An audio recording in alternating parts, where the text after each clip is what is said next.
2, 3, 2, 1, action.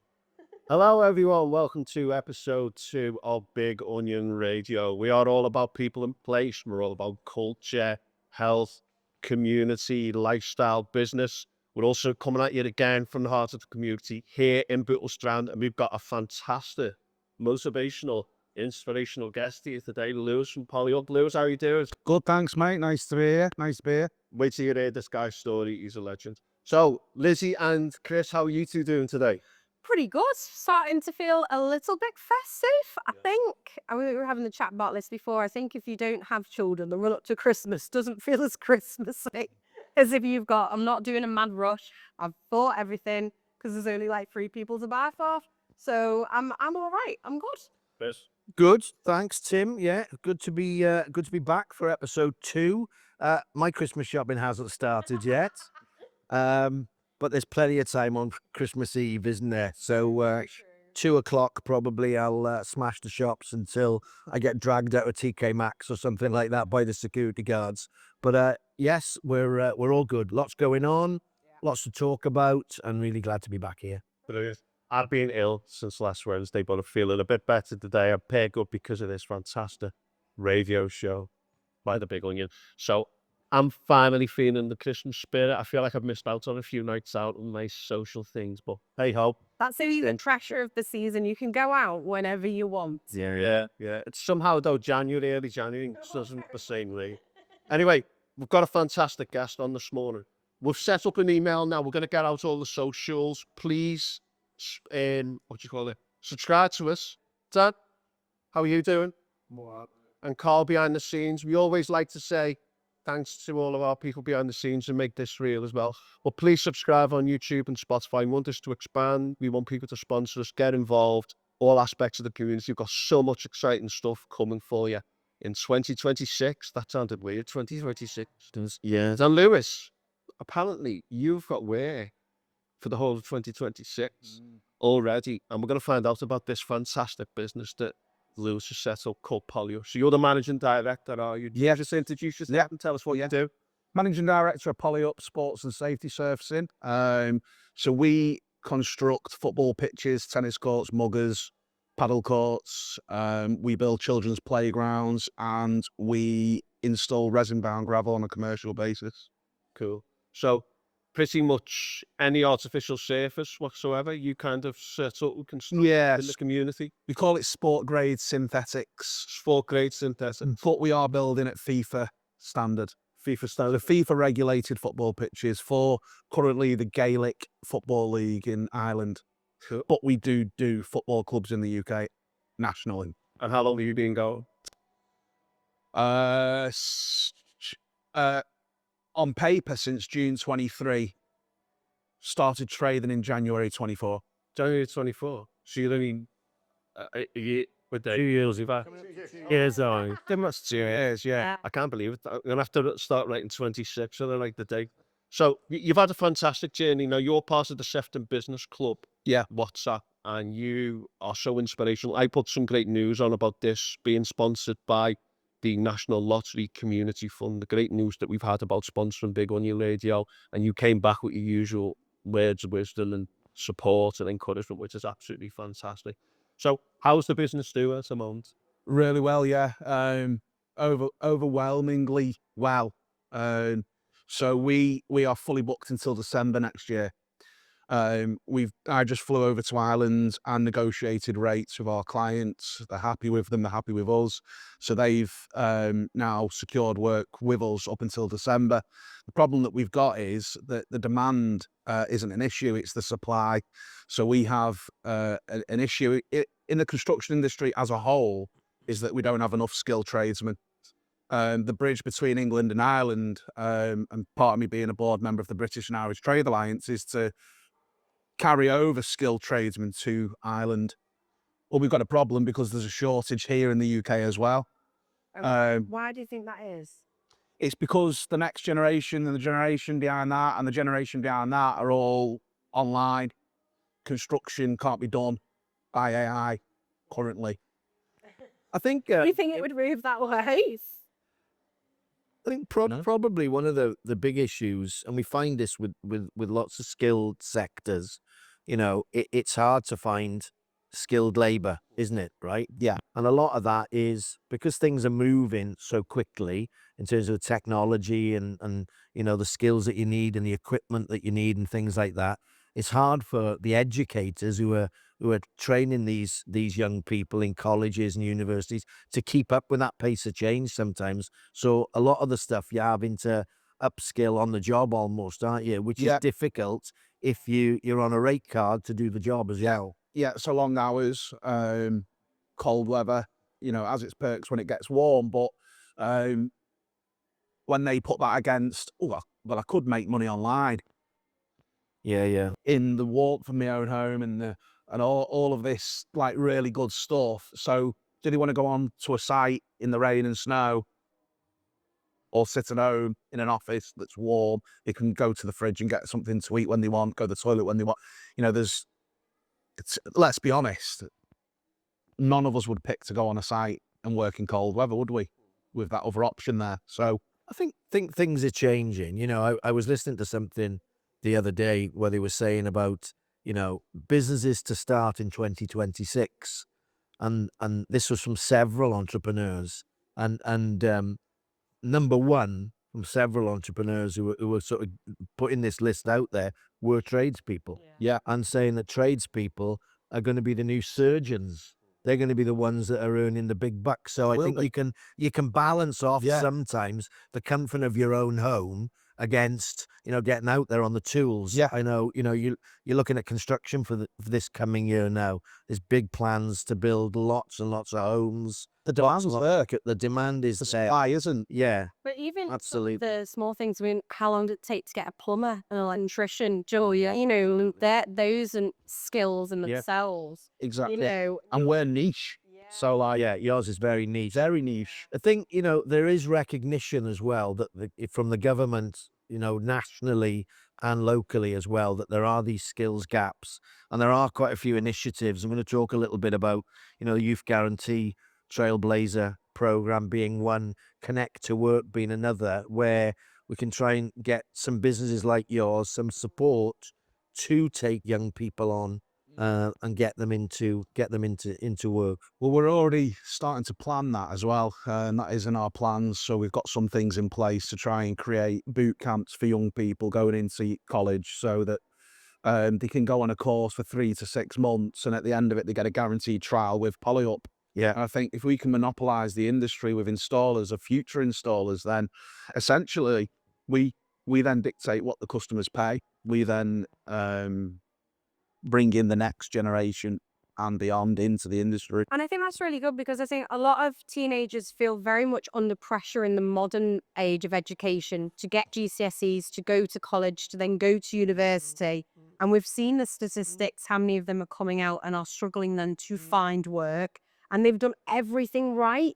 So it's starting to change that mindset early on and start to show people that you can have a different, good life doing it just in a different way to what you've maybe seen online or what you're being told. So I think there are there are challenges, aren't there? If you look at small businesses like Lewis's, okay, client demand, that's number one, isn't it? The client wants Polyup and partners to deliver, and so perhaps sometimes there isn't the time or the capacity within the team to dedicate to some of the younger people, to get them on board, upskilled and delivering. And I think that example is felt by lots and lots of micros and SMEs. And I think it's very, very difficult. We've not balance that out at all. We're still sort of juggling with that, or the system is, and so hopefully some of these schemes I will start to give a little bit of breathing space to businesses like yours, because you can give people work trials and things like that, and some of that financial pressure can be taken off you a little bit. So I think the future does bode well, but we're a long way from solving those problems. yeah, definitely. And I think like part of it with yourself when you were starting, you went through the King's Trust, which I think is such an important thing to sort of highlight like based on what you've just said there, the people that have then gone through that program and have then come up with an idea, you know, you've then gone and you've taken it to the King's Trust and they've supported you all the way through to the now where you're delivering speeches in front of hundreds of people, which is phenomenal. Are you able to touch on that a little bit? Yeah. So I've been asked to do quite a bit of public speaking recently, and consultancy is something that I think I would like to go into at some point. Public speaking, definitely. But I think it's important to share the journey, talk about the successes. Going back to what you said before about me responding to you with an inspirational response, is because any win, small or big, is still a win. And we've got to celebrate them. And if that's buying yourself a bottle of aftershave from our friend Pablo, or a box of chocolates, or whatever else, then that's what you should do. You should celebrate. And I'm not saying let's go out and have a party or get a flight like Chris does 17 times a year to Boston. There's only 11.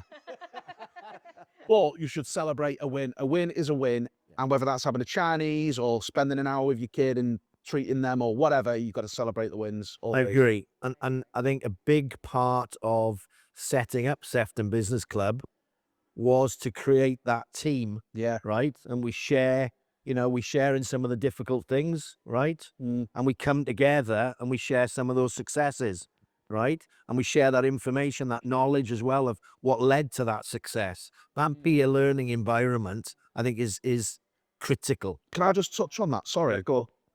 So we started through the King's Trust because we didn't have anywhere else. Tell us what that is very quick. The King's Trust is an enterprise program that helps 18 to 30-year-olds start business, get funded, and then go through the process of starting a business. But where I'm going with this is that as critical as that was in our journey at the time, there's like Merseyside Expanding Horizons and the Sefton Business Club and lots of other groups that I'm in, the British and Irish Trade Alliance, and all these other organisations that I've become part of along the way are also extremely important, because you learn, as long as you go into that room as a learn-it-all, not a know-it-all, you will learn. There's so much capital knowledge in that room wherever you go. Some people you might not work with or relate to or think that you might not have any connection with, but actually something that they might have done wrong could stop you from doing that same mistake. So, meeting Chris, meeting Lizzie, meet yourself, it's all been done by networking. If I didn't network and just went through the King's Trust and carried on my business journey, well, probably wouldn't be where we are now. And I've known no one. And now my network works for me. They are my salespeople on the floor, on the ground. It is brilliant, that WhatsApp group. And I mean, I when I first spoke to Chris about 3-4 years ago, I was setting up the CIC, he spoke to me, and then all of a sudden I was in this WhatsApp group, and all of a sudden I'm speaking to other people who are in the same boat. And then we all share our frustrations, we all share our successes on that group and get some fantastic advice. We'll come back to the Youth Guarantee Trailblaze later, but obviously the NFL, if you're watching, you need to get this guy doing service over in the US. So it'll be the United States, Irish, British thing instead of the But just putting that to one side for a moment, you're all about community contribution as well. Yeah. And you've spoken about this gap, by the way, in the market with construction. The government are talking about growth. This thing where we haven't got enough skilled labourers in these, skilled workers in these key industries. There's a huge gap there. We need the plug, and you just touched on that. But you're all about community contribution as well. Do you want to tell us why that's important to you? Yeah. So when I started the business, and for the first 18 months of running the business, eating out of food banks and shopping in charity shops and Facebook Marketplace was something that I did whilst pretending, well, not pretending, because I was running a successful company, but in my mind, I was running the company that I'm running now 2 years ago. But if anyone knew me, then they would know that I was really struggling. Not mentally, just financially, and that's enough to send anyone over the edge. But community is really important, not just for the business, because you get the social value aspect to it, which is important in business as well. But those food banks wouldn't exist without businesses or people volunteering or donating or or anything like that. And I wouldn't have been able to feed my family without communities like that. So for us to give back, we need to start doing something now. Yes, what we're doing is very little, but next year we have plans to really, pick 2 or 3 charities, CICs, whatever you want to call it, and then we will support them. See, I think so. It probably feels little to you because you don't see the big impact. But I've been, at the end of our networking walks where you've paid for the next 5 coffees, you won't ever see the impact of that or that butterfly effect or the ripple effect that's gone out. Yeah. But, that third coffee that, you've paid for, that would have made someone's day. It could have changed Yeah. your mindset. Right, yeah. So, even those little things, I think sometimes even people in business that feel like they can't or aren't at the position to give back in terms of high monetary value. There's still so much like go and help at a food bank then, or go and, especially this time of day near the Christmas dinners, you can go and, serve those. There's lots of different ways that, I don't think you can do all right serving them. I think they'll do all right in them. What is certainly coming to the fore now, though, is that issue around corporate social responsibility, right? We are running businesses in communities. There's real people living in, we live next door to them, we live opposite them, right? We see the kids going to school, we see the older folk hopefully going to the day centres here and there. They're part of our community and we're part of theirs. There was a great example, wasn't there, last week about us as a Sefton Business Club doing something, right? And I chatted to Lewis about it a week or so ago over a light ale, I think it was, Lewis, wasn't it? And within a matter of hours, we'd raised £400, right? And that £400 turned into a load of gifts that we could take that will be opened on Christmas morning by some young people, young men, because that was the ask from the charity that we worked with, because lots of those young men don't seem to be fashionable. Yeah. It goes to smaller children or to younger girls or things like that. The teenage lads seem to get missed out. But we were able to do something like that. Now, those kinds of people are around. We're around in that group. I strongly get that sense of community from the group, right? We want to do things. And small acts of kindness are massive. They have a massive effect on people. We feel it next door in the coffee shop when you see somebody sitting alone, and I've seen you guys do it. We'll go over and say hi to people and what. All of a sudden, we touched on loneliness last week, didn't we? It's a real big issue now. But I think businesses like ours, businesses like yours, are living cheek by jowl with these people. So it's important we become part of that community. And I think that's part of it, isn't it? We've collaborated on quite a few projects now. So the Level Up Networking Walk with Danny and Chloe, that was an amazing thing that we wanted to put back into the Southport community, being able to then take local businesses to an independent coffee shop at the end of a really nice walk, sort of remind people of who they're buying from. Yeah. And getting them, back to those sort of like face-to-face, those conversations. And socialising. I mean, we had a lady come to our walk on Saturday morning. She doesn't run a business. She's retired. And she came because she's lonely. Brilliant. And that is what it's all about. And that one person, and she did say to me, I've split up with my husband. Is there any older gentleman that come? And I said, probably not the place to find a date, but you never know. The fact that you're here and you've cancelled on the 2 other walks before. Yeah. The fact that you've come today and you've met some new people. Yeah, it's great. Yeah, and Job she done. a huge hug at the end, and she was so pleased that that she'd actually stepped out of her own comfort zone to come and do something like that. So yeah, I do think there is a lot of businesses out there that are wanting to sort of support wherever they can. And going off what you said before about saying that, because I minimalise what I do for the community, and you're absolutely right. And it's easy to do that because, donating 50 quid to me doesn't feel like it's enough. But then again, when you say things like that, no matter what amount you give, will never be enough. Never be enough. Realistically. But what you're saying is right. Santa's just walked past, by the way, with bells. Is it the real Santa? It was, wasn't it? Of course it's the real. So yes, us no fake Santas. We are actually the shoppers and people all behind us, by the way. Yeah. This is live in the community. So but it's still a win, isn't it? A small win. So you're still helping celebrate the small wins. So I need to practice what I preach there, because you are right.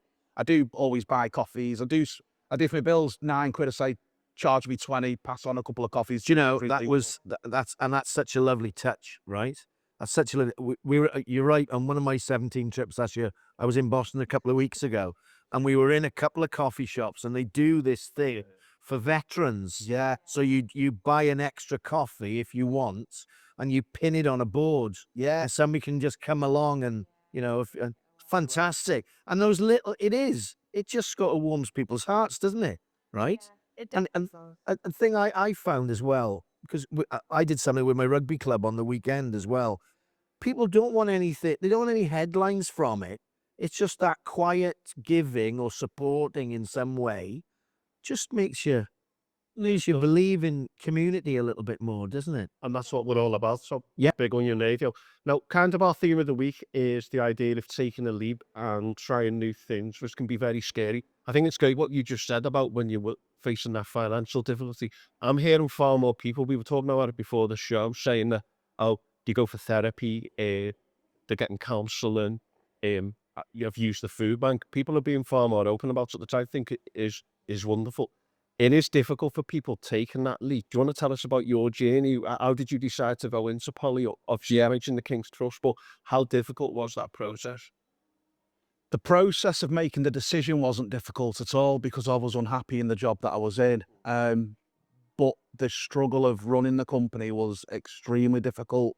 The pressure, the fails, the doubt, the questioning, it was all real, and it never really goes away. To be honest with you, you always worry and doubt yourself. But I think I just had enough of being managed wrong and not being listened to, and amongst lots of other things.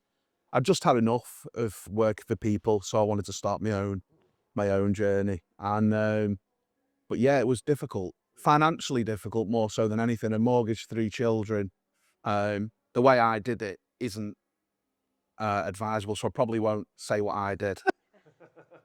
But I went and worked as a support. I was director of sales. I went and got a job as a support worker for 12 hours a week so I could cover the baseline of my bills. I grew up in a council estate, so living underneath the breadline was very easy for me. I've done it all my life. I've been taught and brought up by my mum, who couldn't afford anything, how to live on and under the breadline. So that was really easy for me. What I will say is that we are taught that debt is a bad thing. So I won't go into details of how I did it, but we're taught that debt is a bad thing, but it's only a bad thing if it's not used correctly. So I used debt to support me financially, and that's what kind of got me through. But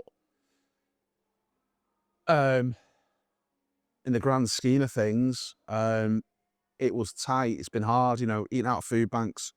Like, do you want to be eating yellow label food? No. Sometimes it's off, but sometimes it's moldy. Sometimes it's brilliant, but more often than not, it's not great. When you've got your 70-year-old mother-in-law queuing up at Tesco's of an evening, because at the time I didn't drive, and she's getting pushed out the way by men because she's just wanting to get a joint of meat or something because we can't afford anything. So all of that is real, and it's a struggle that shouldn't go. They're really, really good lessons, though, I think, right? I think sometimes, and social media doesn't help in this regard, that sort of instant success, right? I think, it builds character, it builds resilience. I'm not going to start beating a drum for the old post-Second World War feeling, okay? But the reality is, we've spoken about this before, your journey is not dissimilar to mine. I started a company, and on a Monday to Friday, with no work, out networking constantly, and people asking me, how are things? Fantastic. Yeah. Everything's always great. Flat out, right? We're flat out. We're killing it. When the reality is, I couldn't put £2 in my battered old Fiat Tipo to drive. And then I had a weekend job. Where I worked much the same as you to do those things to cover the absolute basics, okay? And that, for me, I look back at the time when I'm in it, when I was in that environment, I hated it. Was my mental health in a good place? Probably not. Was I depressed? Was I constantly worrying, not sleeping? All those things that, you've mentioned, Lewis, right? But that when you get that first job, right? And irrespective of how much the value of that job is, wow, it's a win. It ignites And then you. that one job gets you hopefully another. Yeah. It gets you a testimonial that you can promote, and you go from there. And that momentum. And you're right. You also you get to a point where you're really busy and everything's going great and all the rest of it, and the worries change, don't they? Yeah. They change to something else. Yeah. Right. And so it never goes away. No. But I think, it's a lesson for younger people who maybe want to start out on that entrepreneurial journey. That, and it's something that the lead singer from Elbow said to me once when I was chatting to him at a festival. I did actually recognize him as well. I couldn't believe it. And he said, yeah, overnight success took us 10 years kind of thing, right? And it's right. Yeah. It is right. Okay, you can be lucky and buy a lottery ticket and win instantly, but most people have to graft. You do, and I framed the first £20 that I earned out of sort of through my own sheer grit, will, and determination, and that is still there. And then I framed my first magazine because I just thought there's a little win, like you say, little day were my little wins. Yeah. And that's what I wanted to do with those two little things. But we were talking about it just before, that business is going well, and then sometimes it then goes quiet. You've not done anything wrong. There hasn't been a bad review. There hasn't been anything catastrophic that's gone on, but the phone just stops. And talking about that sort of that pipeline, that funnel, that sales sort of funnel, and you've had some great sort of insights with that before, with kind of highlighting to people that there might be constantly money in that pipeline, but it doesn't always fall through. No. And how to maybe hook it in. It is important to have a pipeline, because what are you chasing then? There is no hope, is there? If there's no pipeline, then there's no light at the end of the tunnel. It's about seeing it. And in any sales industry, there's a pipeline management system. We manage our pipeline. It doesn't matter how much it is, or whether we're going to win 9 out of 10, or whether we're going to lose 9 out of 10. It's a pipeline, and it's important to manage that pipeline, account manage it properly, and keep on top of it. If you send a quote, are you chasing it in 7 days or the next day? Just checking in. Have you got that quote? Yeah, I've received it. Brilliant. The client's got the quote. I'll follow up in a week. How's everything? Well, yeah, great. Love it. Just waiting for X, Y, and Z. Perfect. Okay, cool. So what you're doing is you're slowly closing that deal. And by the end of it, even if it's 3, 4, 5, 6, 7 weeks later, because you've communicated with that client, you've now built a relationship with that client, you've built rapport with that client, you know things about them, that they were painting their house at the weekend, they've got 2 kids. How are the kids? How did the painting go? And before you know it, that client then feels obliged to do the business with you. So it's how you manage that pipeline, and you've got to do it effectively. And it's something that I always try to teach the guys on, that would work with me is manage your pipeline. Don't worry about that sale. If you don't get that sale, you can get the next one. It's fine. But you can only do it if you've got a pipeline. And that's why the business group and networking is valuable, because you get that level of conversation that, you can sit at home and you can do it yourself and you can Google it. But I want to go and manage my pipeline now, because you've made me go, right, get on it, get business moving. It's the drive that pushes you forward. I was going to add, and this is the power of that network. Yes. Certainly the power of the network, right? That when you start a business, you are faced with famine initially. And we, obviously mentioned that before. Famine in terms of work. Yeah. How many times have I drawn that circle, that pie chart, and done the little triangle? That's how much, there's your working week, and that's how much is paid work at the minute, and what you're doing with this the rest of this time. You get to a point where you might have a bit of feast. The feast and famine doesn't go away, but you find a level, right? And then it's important how, with your pipeline, you cash flow as well. The cash is king line is still the line. It is. Okay?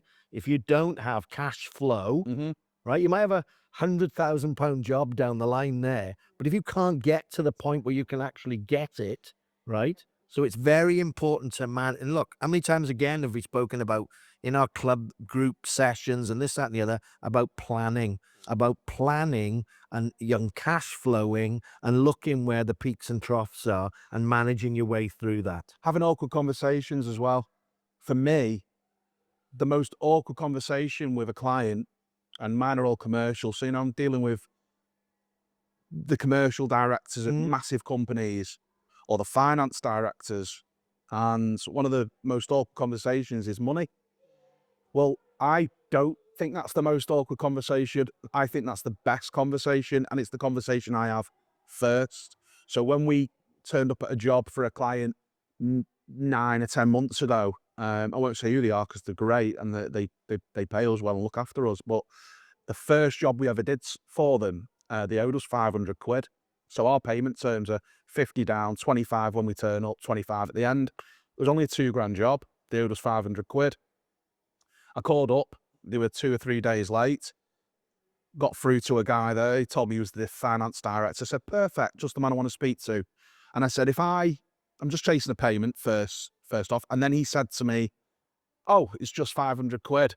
Yeah. And I went, no. I said, look, it's not just 500 quid. I said, if we say we're going to turn up on a Monday, we don't turn up on a Wednesday. We turn up on Monday. Whether it's 500 quid or £5,000 or 10 grand or 100 grand, you're late. And I want to start this relationship as we mean to go on.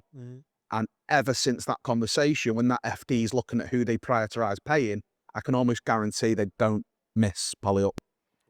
I took away from that conversation the word just, because you hear it in shops and you hear it in lots of things. Oh, that's just £2.50, please. Or that's just, obviously you were dealing with a lot. I think anyone that's starting a business, or actually just in this day and age in general, the word just in front of money should disappear. It's not, for a lot of people, it's just £1. Well, actually that £1 is the last pound that I have, or is actually that £1 I need to use to give to whatever. So I think that's been a real interesting insight for me, just listening to those little conversations and how the word just in money for a lot of people can be quite like not wounding, but a bit like, well, just £1. But I Coming back to Lewis's £500. Yeah. That £500 was very important as well, Ollie up at that point. And I think that's the thing, and I do think a lot of businesses are getting better. A lot of larger businesses are getting better. I've done quite a bit of work, obviously, as with construction companies, right? And their supply chain, the relationship with those bigger companies' supply chain, they really value that, right? They value those relationships and those processes that need to work to ensure that supply chain. And you're seeing that every day, aren't you, right? And I think you've got to be upfront with people. Is that Carl lying on the floor? You've got to be upfront with people, right? And having those conversations about, terms and conditions of business and invoice processing. You mentioned something before, which was a golden rule I always used to do as well. You send an invoice out on email, right? If you didn't hand it there and then to somebody, I would always ring them within 2 or 3 days to say, did you get that?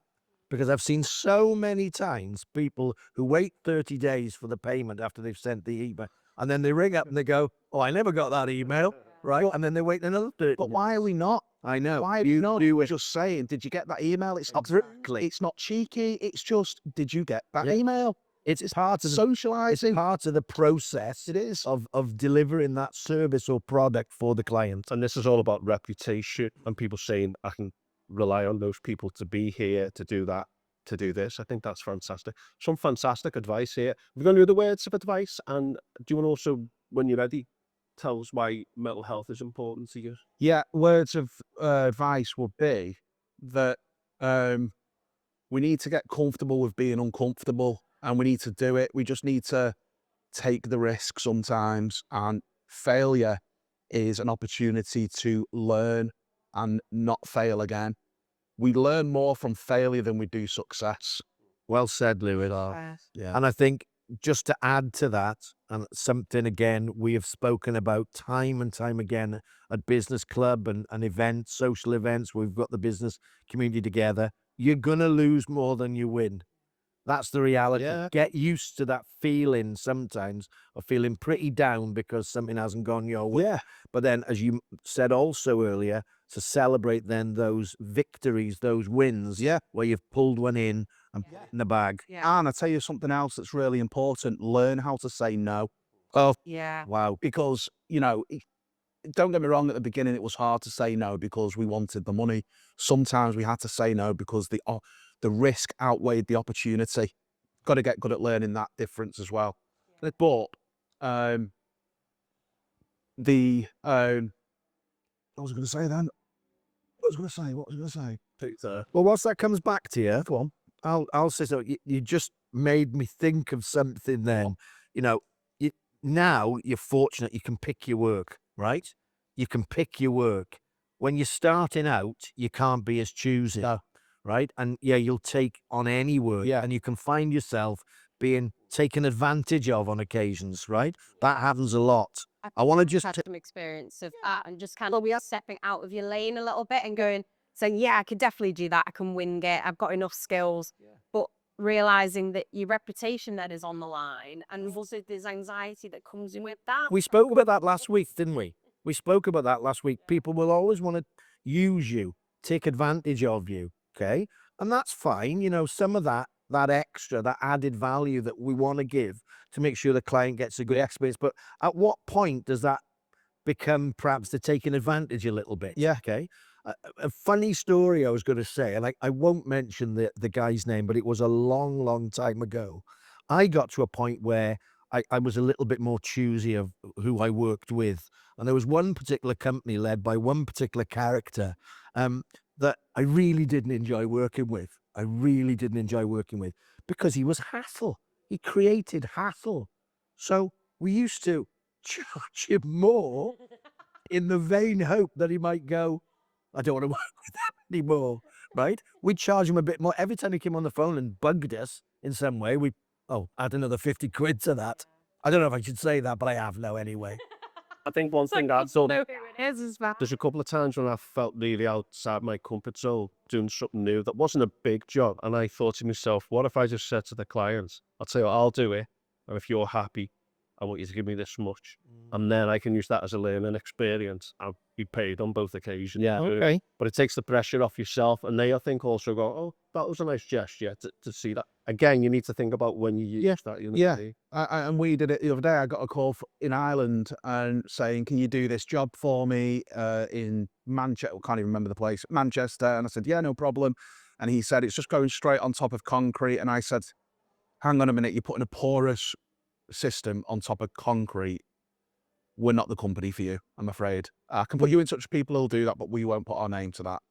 And he was like, what? And I went, we won't put our name to that. Sorry, but we're not risking our reputation for a quick 1,500 quid. It's not worth it. Back to your question about mental health. I think mental health is extremely important. For me, I have PTSD and suffered with mental health and anxiety all my life. Lost my dad when I was 11. So going into high school, I was already destined for failure at that point because, well, I didn't want to do anything. I didn't want to learn. I didn't want to do anything. I didn't want people telling me what to do, where to be or anything. I just lost my dad and I didn't care. So mental health was really important, still is really important. But for me, business has removed the mental, it's not removed mental health, it's removed the depression element of mental health for me, because I have been so focused and seeing things happening from all of the hard work happen. And now it's starting to pay dividends, literally, is so rewarding and something I'm extremely proud of. But mental health is very important. It's something I'm passionate about with my teams. It's something that I like to check in with the lads. You know, I won't mention names, but we had a situation last week. We've got 4 days to complete a project. one of my lads on site, Nan got rushed into hospital. 4 days left of a project. Can we get it completed to get paid? Not if he's not here. Doesn't matter. Send him home. Fly that boy home now, because his mental state's more important than me making a couple more grand. So it affected the business financially. Getting into the airport cost us a fortune. Getting in a flight home last minute was a bit expensive. And then because we use an agency to use him, it was talked about that, you know, should we deduct the money from here? And I just spoke to my business partners and we just said, absolutely not. We're not taking any money off someone for family member going to hospital. Or mental health, if we'd have charged him or didn't send him home, well, he could have done anything, couldn't he? He might not even be here today if we didn't send him home. But that goodwill as well, you know, that'll come back. Yeah. It'll come back. Yeah. Right? He'll recognise, maybe not now because it's obviously raw with his family member who was ill, but he'll remember that. And those things, you know, people don't forget those things, right? And it is give and take. It's difficult employing staff, right? But again, you know, if there is a little bit of give and take, a little bit of flexibility, and they know you're thinking about them, they're thinking about their health and well-being, those things do come back. So if we do. if we spend half an hour looking after our staff, so for me, when I get an office and there's people in it, I want to do you know, a day or two a year out your working year where you can say to me, look, I've had a situation, my mental state's not great. Can I take tomorrow off? So we'll pay you for the day off. We'll send lunch round to your house. I'll check in on you throughout the day. Because I think if we can just support that person for one day, it might just stop them from taking 6 weeks off work. Yeah. It might still need that 6 weeks off work, but I guarantee, I don't know what the facts are, but I can guarantee if you do that for your staff, your team, they will come back on that next day. And Bit of a shout out. Yeah. Bit of a shout out to Ben Towell of Ben Towell Consultancy here, I think. Hi, Ben. Ben obviously works in this area. And is doing a lot of stuff with the construction industry, a lot of stuff with staff from NHS backgrounds and so on. And Ben gave us a day, didn't he, recently, where we brought a lot of businesses together, a lot of businesses from our business startup group. And Ben did a full day session in Southport Town Hall in one of the grand rooms, you know, talking about well-being in the workplace and resilience and things like that. And so it is becoming very, very important. You know, how many days are lost to ill health, and how many of those days are lost to mental ill health?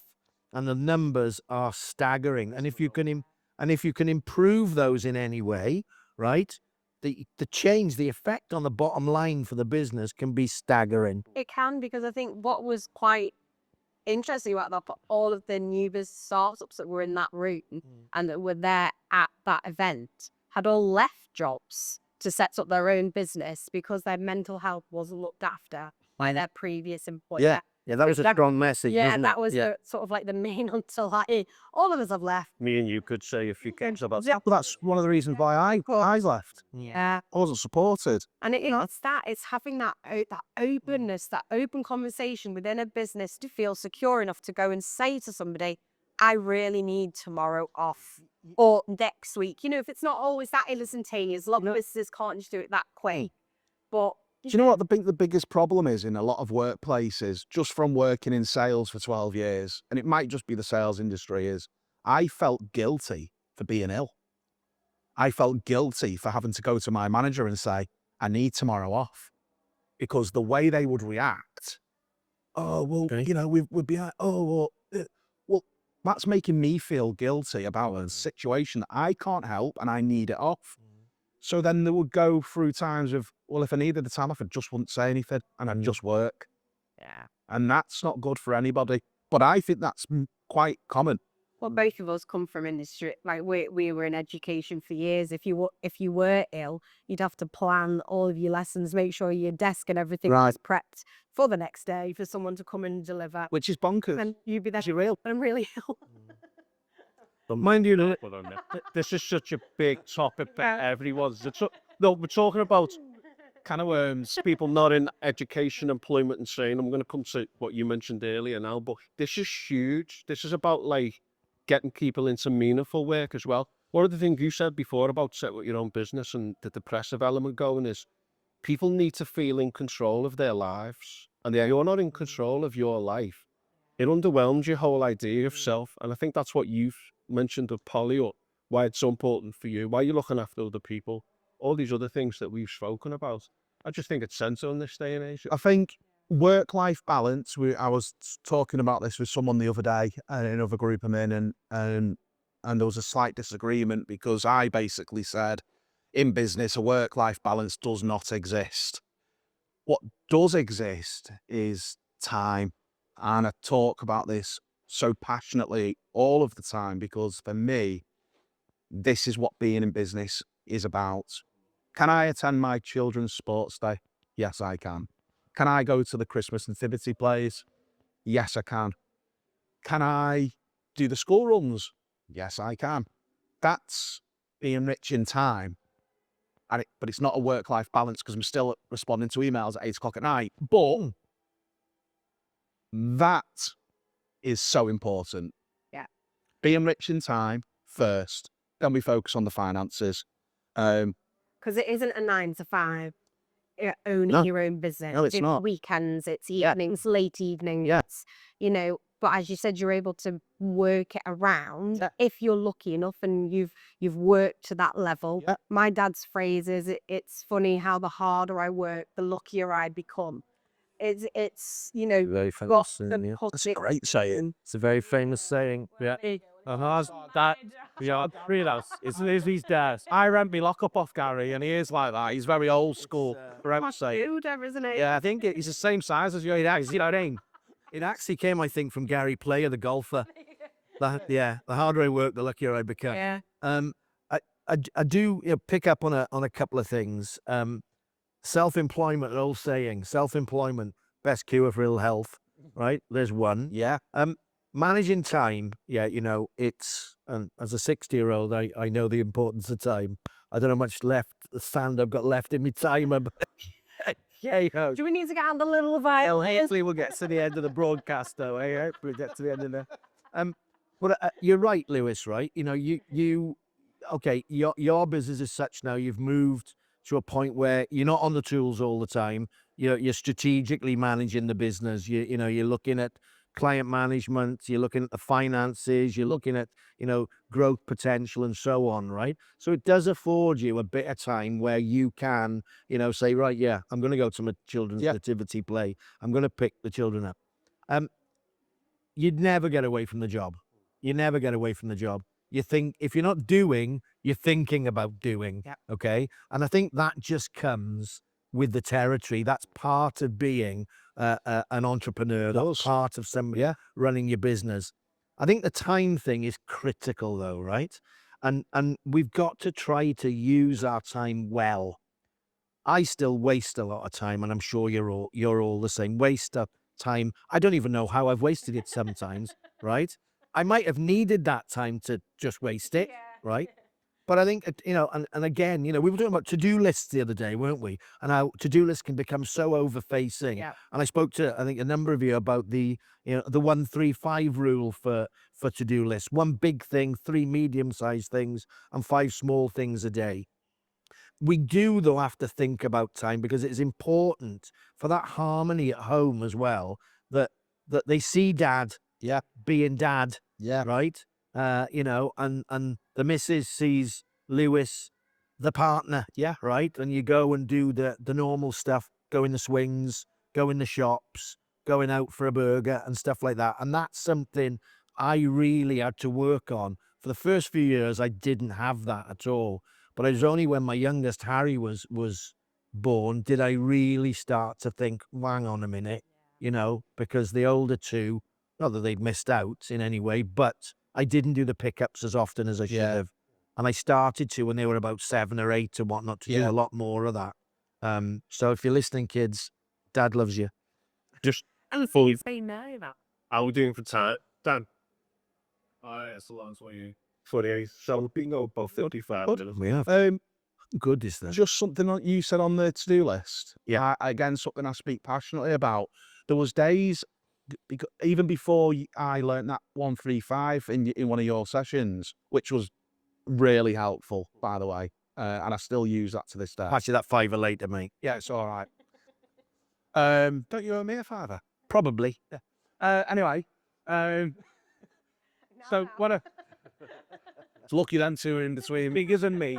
I'm not going to pick at him. He's bigger than me. Did I tell you I got bad eyesight?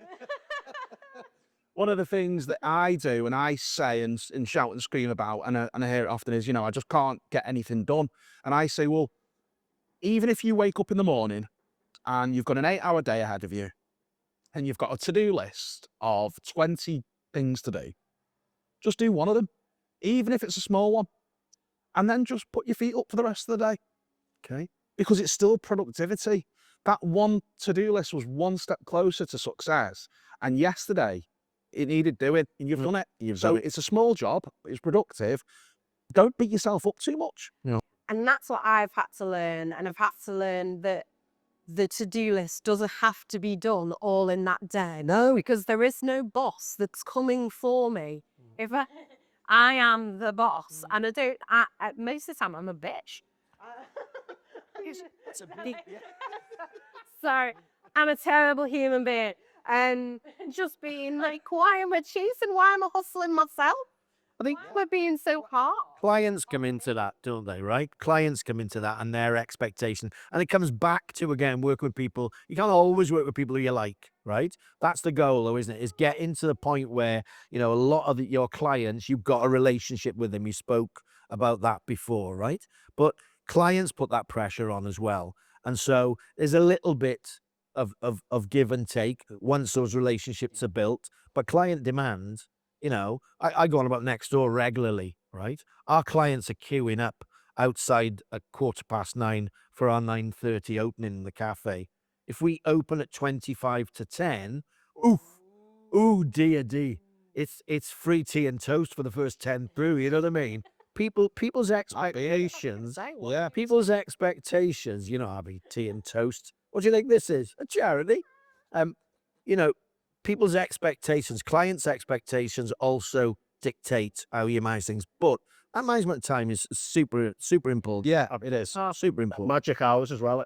I read once about like your first 2 hours of the day, magic hours. Magic hours. Obviously, everything else is a bonus. But we're going to I spoke to Carl earlier, we're going to get next door and have a little chat with a few people in there and move around. Okay. And I'm just going to move it on to the next stage now. Lewis has been fantastic. We want you to stay with us, and you're going to have to come on again, mate. Thank you, Louis. Yeah, it's all right. But I want you to tell us about the youth Guernsey Trailblazer, because we're going to be working closely with them here.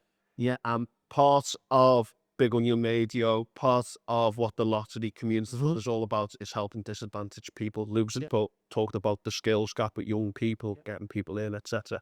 So do you want to tell us about what that Trailblazer is all about? Yes, so Merseyside Expanding Horizons, obviously, who run the Big Onion space, they've just been commissioned to deliver an element in Sefton of the Youth Guarantee Trailblazer program. So they will be working with 18 to 21-year-olds who are NEET, so not in education, employment, or training, and they will be running a 12-week program starting early January, involving some of you guys, which is great. I think for a lot of young people, right, in certain home environments, that sort of culture of work is just missing, right? School hasn't worked for them or worked less well for them than maybe some of their peers. So they find themselves just a little bit lost.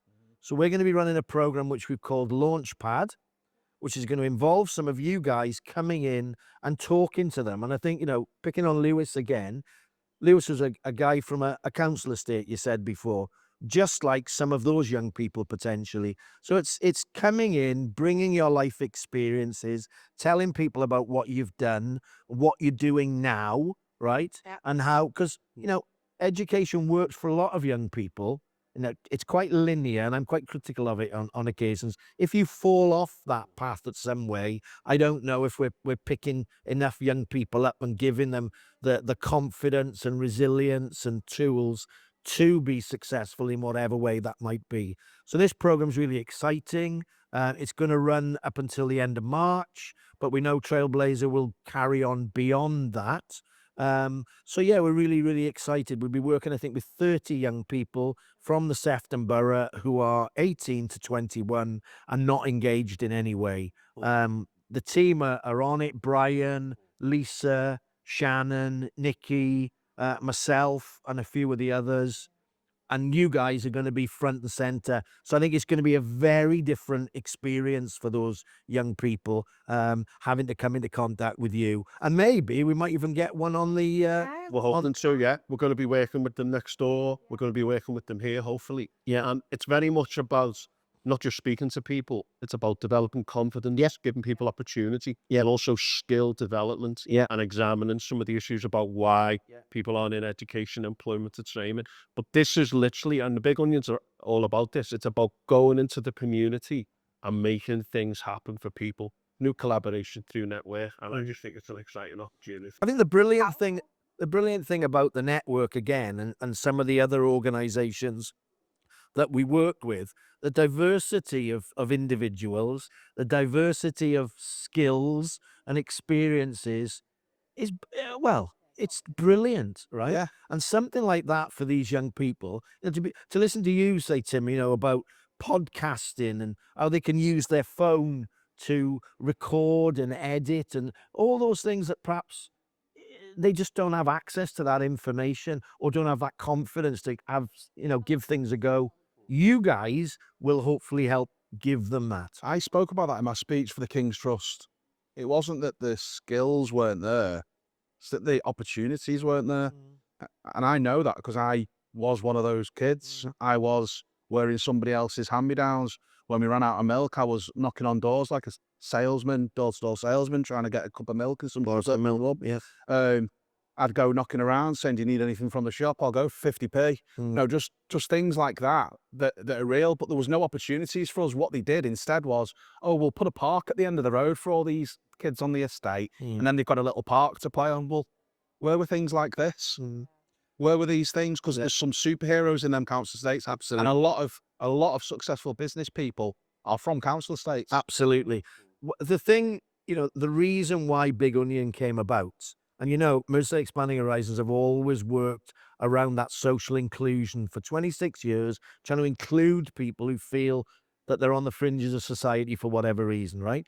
Big Onion does two things, really, if you think about it. It connects people, right? And it's connecting them to each other so they can socialize because of that loneliness thing. It's connecting people to information so they can find out about things, and it's connecting them to opportunities like this. And the other thing, obviously, is what we want to do is help people to become more financially independent. And whatever that is, improving their skills, helping them get a job, move on with their career, or start a business or social enterprise like you three entrepreneurs. That's really what it's all about. And also, as you said in the last show, in Sefton, there's an underrepresentation Oh, yeah. businesses. City region, and these are not my figures, right? But we are about 23,500 businesses light, and that's statistics from the Combined Authority, Liverpool City Region Combined Authority. In Sefton, we have less than 8,000 businesses. And that's why now you guys leading the charge, right? It's not about old duffers like me anymore. You guys are the leaders of tomorrow, right? And it's going into communities. It's talking to young people who are going to be the entrepreneurs of tomorrow. Yeah. Right? That's really, really important because don't get me wrong, it's tough out there at the minute, right? It's tough. The economy is such that it's hard going. But there are green shoots there. There are opportunities there. And people like you're the ones who'll be listened to, not, say, old duffers like me. There's a nice balance to be had. Absolutely. And we'll share your details as well, Lewis, in the notes for today's session, websites and your contact details. But we're not just here to inform and connect and talk about community. We're also here to entertain. And I am currently getting beat 2-1 in the true or false Sefton thing. And I've got I'm having to get a little bit more wily with these questions, but if you recall, last time I shared 3 things, and these 2 fantastic colleagues had to say whether it was true or false. But before we do that, I'm worried about that. I'm just going to tell you another 3 famous people from Sefton. Did you know Lee Mack? Was she? Yeah. I think he went to. Did he go to Stanley High School or did he go The to? Southport boy, I believe. He's a Southport boy. Okay. I didn't know that until I read it online. We've also got Marcus Waring from Southport, who's a celebrity. Also cult. went to Stanley High School. Yeah, I know his brother quite well, Brian. Shout out for Brian. He's a fantastic business enterprise person as well, Brian Waring. And also the football and TV pundit Steve McManaman is from Sefton. And I remember when Steve McManaman came big, boyhood Evertonian, played for Liverpool, went to play for Real Madrid. So he's from... That's done bad then. I didn't do too bad then. No, he did really well for himself. No, he does a bit of TV content. I've got a few more in the bag as well, which I'll surprise you about later. I'm also going to talk about the beach. We spoke about the libraries. I love the libraries in Sefton. I'm going to talk about the beach. What does the beach mean to you? I love going to the beach. I used to go with my dog. I used to cycle along the beach. But one of the great things about Sefton is, and this is our first true or false, Sefton has got 42 miles of coastline. Is that true or false? False. I think there's more. It's not. It's less. It's 22. Well, do you know what? I've got 32, and I'm now starting to wonder. I'm now starting to wonder whether I know 32 is 10 more to be false, and I can't remember what it. As you can see, we've worked really hard at these questions. Sefton has got between 22 and 32 miles of coastline, but it hasn't got 42, so it's 3 miles. It's like mastermind this, isn't it? I noticed you didn't say beach there because it looks like a field now, doesn't it? Yeah, but one side of it. But I would say that I like having that coast accessible. I remember Ian Brown said about Manchester. Manchester's got everything except the beach, but we've literally got a beach as well here. Do you know, Yeah, the other it's great. week, we'd been for a night out. It was the day after our little celebration up in Southport, our little Christmas drink. My better half, as you know, loves the park run. Does. So on the way back, we did Crosby. I stood with I held the coats and a coffee. But we went to Crosby, and I have to say it was a really cold day. But the sky was blue. It was beautiful. Beautiful. It was absolutely, the people, shout out to the people who run the park run at Crosby. They were so hospitable, right? But you started at one of the Gormley statues, ran along the beach and back through a park and whatnot. Oh, it was wonderful. Lockdown, the beach was big for me during lockdown. Taking the dog, taking the baby. I absolutely love it. And I always think, going back to mental health, I defy anyone to go, well, just to go for a walk, but I defy anyone to go to the beach and not come back saying that they feel better. Yeah. You'd be running, walking the dog. Yeah.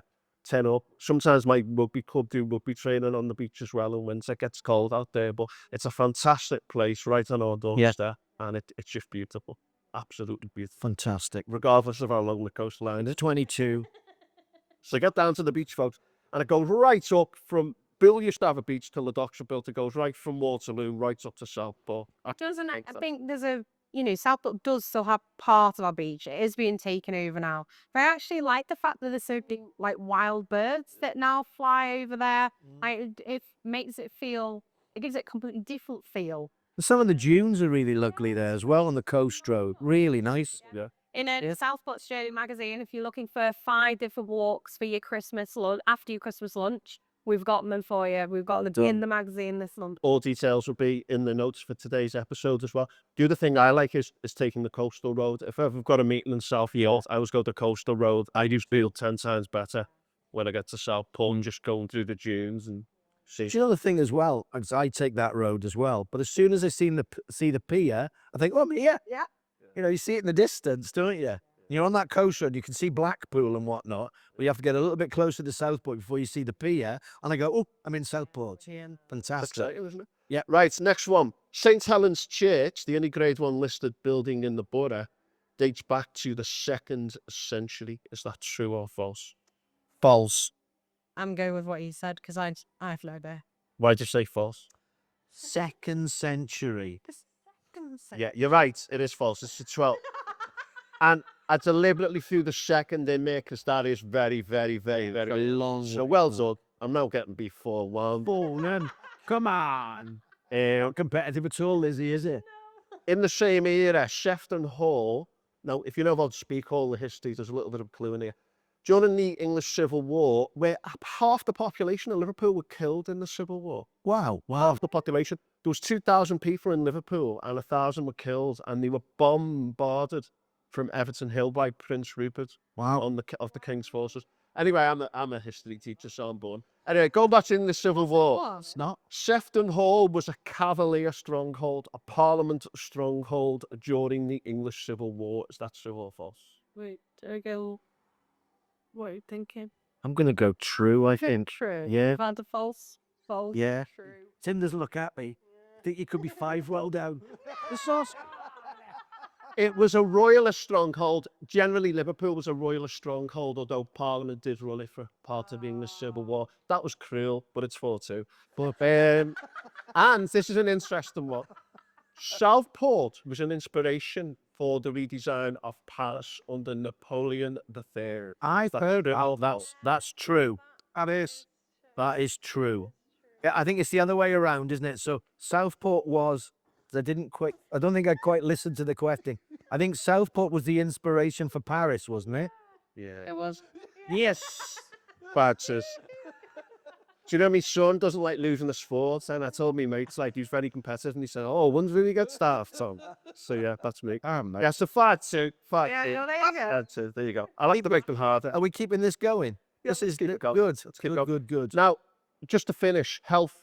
We've got some people from Better Living Sefton coming on to talk about health and well-being, which is what we're all about here at Big Onion Radio. James Clear's book, Atomic Habits, I think you've read it. It's about making 1% improvements in life with things like health and exercise. One of the things I've read in that book and in other books is, if you're trying to improve what you eat, have a cupboard just for you without any nonsense in. And if you don't look at it, you're far less likely. This has been proven. Okay. Too easy. So if you live with kids like I do, have a cupboard for the kids, have a cupboard for you, and don't leave stuff out that you'll be tempted to eat. I don't know about you, but if I go into a kitchen and someone's left a box of Quality Street there, it's very hard not to sink one of the long yellow ones for me. They're far too easy. So have you got any advice on little things that you do to do with kids? Don't ask me for advice on how not to eat. Do you know, I actually have found that helpful. Don't look at it and you're less likely to eat it. I just don't buy it. That's another thing. Don't have it in the house. Do not buy it, and then I regret it every time I've got home. I just think, oh, I just love a biscuit now and a cup of tea. And I didn't, even the good version of me in the shop didn't buy them. So I think it's tough. definitely, it's hard. It's tough, isn't it, when it's cold as well? We want to eat nice, warm, wholesome foods, and then after you eat a nice, warm, wholesome meal, you want something sweet, don't you? I don't know what you're like, but I've got a bit of a sweet tooth. I'm not brilliant at exercising, right? I wish I was better. Walking, I don't do enough of it, but I do enjoy it. Time again comes into that, right? Interesting what you said before about the book about improving things by 1%. It reminded me of a rugby story, if you won't mind indulging me for a minute. Unfortunately, it wasn't a Welsh, this didn't come from the Welsh Rugby Union. It actually came from Clive Woodward, who was the England rugby coach when they won the 2003 World Cup I remember in Australia. yesterday. Yeah, it was horrible for me, but there we go. But he said something in the lead up to, which I think is a great lesson for business, but also a great lesson for our health and well-being as well. And he made a very bold statement, I remember. He said he was going to improve England by 100%. And all the journalists who were there and the commentators and whatnot sort of went, wow. And then he clarified what he meant by that. He said, yep, I'm going to look at 100 different things and improve those 100 different things by 1%. So it is sometimes about making those small progresses, right? Small improvements here and there across. I might take that message home tonight and perhaps not have as many. I think I will be. Yeah. Yeah. Definitely. Yeah, I think for me it's probably going to be when you do have the slips and you do eat the biscuits and you do have the chocolates, or the deal doesn't go right, or it's not beating myself Yeah. up. The girls fix it. Yeah, 100%. it makes it worse. Why am I being so horrible? And I think I said before, when you win, get a Chinese. So I'm no good. I'm really no good. I went to Mr. Chu's Noodles yesterday. That was my celebration. Yeah. Yeah, that's a recommendation. So just have one less fruit roll than Lewis. No, it's in bit. There's one. Well, there is one, but there's one in birthday on a So Saturday. you're getting free advertising here, Mr. Chew. But all joking aside, if I find sugar gives me a headache, so I've actually got, like, my body tells me to avoid it anyway. But if I see a quality street and I don't see the quality street, I know which route is better for me. The other thing is, in James Clear's book, talks about a 30 to 60 transition of stopping old habits or creating new ones. Okay. And then it becomes second nature. I exercise every morning because I know I just don't click if I don't. And what's his name? The Oasis singer, Liam Gallagher, once said, he says, if he doesn't have a run every morning, he feels neurotic all day. And I think I've got that kind of mind. Wow. I'm more effective with my business. I'm more effective as a person, my mood, when I exercise in the morning. But everyone's different, and it's about finding. This morning, because I've been a bit under the weather, I did 3 sun salutations yoga. It took me 5 minutes because I know I'm not pushing it today. Find what you're into. If you're into sport, running, I have this overwhelming desire when I'm running to stop running, and that's just the way I am. So I'm not into running. Find what you like. And some people run, they love it, they run up hills. Knock yourself out. Yeah. I used to run all the time. What I've realized through sport, and sport for me has been the backdrop of my entire life. I've always done sport in some way or another, but it's always been part of a team. Yeah. Kind of, Yeah. I struggle because at the minute I'm not part of a team. Yeah. To sort of go, I don't know why I'm going to the gym then. Because you wanted to do it for the team. I don't that's been necessarily the wrong way to think about it. You should be doing it for yourself. It's your body, it's your I'm with you, Lizzie, on our. I agree. I used to have my team knock on the door. Mum, we're off for a film. I'm looking at me and Chris here, and I can see that we're struggling with this conversation. Because when you talk about running up hills, I'm really good at rolling down them. So, But would you be more accountable though if you had people knocking on the door? Accountability partners. It is. That is Meet your mate at the gym. down. Hearing about the Team is a big thing, though, right? Achievements was always the issue for me, and I'm exactly the same as you. You know, my better half, Nicola, is a bit like you. She'll do yoga every day. She'll run 3 or 4 times a week. If she doesn't, you can see a difference in her mood, in her temperament, and whatnot. She gets a buzz from it, right? But that thought of going to a gym and standing on a treadmill and not actually getting anywhere. I'm in the same. I've done 2 kilometers, but I'm still in this. I just don't get it. send us your address, Chris. I'll knock on your door Saturday morning. Give me a ball in my hand. Yeah. Years ago, or a cricket ball or whatever. Then yeah, you're part of a team. I love that. But you've got to find your own way, haven't you? You do. You've got to but find your own I way. was excited when Lewis was going to be doing the Gaelic football because I did Gaelic football for years, and the fact that you were off going to Ireland and doing all these pictures, and I was like, I think there's one team or there's a couple of teams in Liverpool way. It's just so too far for me to get to. Well, maybe for 2026, the Sefton Business Club with the big onion. Oh, that wasn't somebody who's fell over. The thought of exercising. Maybe we have a little team. Well, Simple.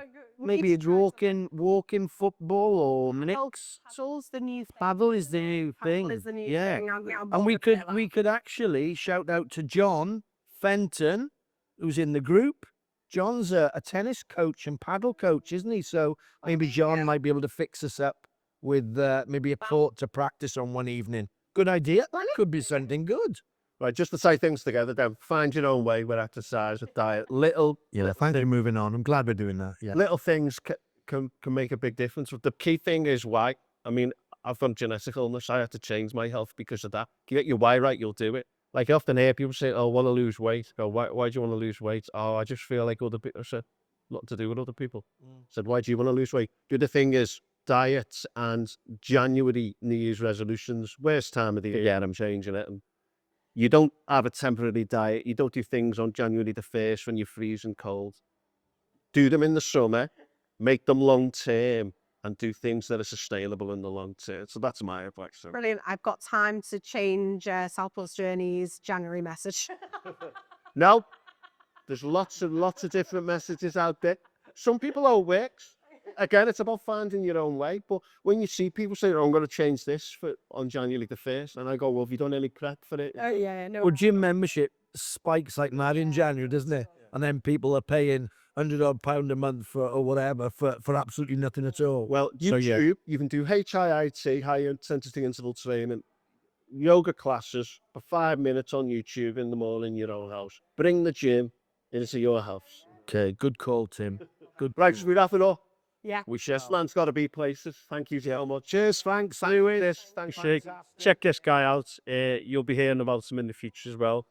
Such a pleasure to have you Come down today, give you valuable time. Thanks to everyone involved, people behind the scenes. Thanks to you lot out there. Please share, like, subscribe. Let's just make Seft even better than it is now. And really Regardless. well done, coastliners. Well done. So done. So,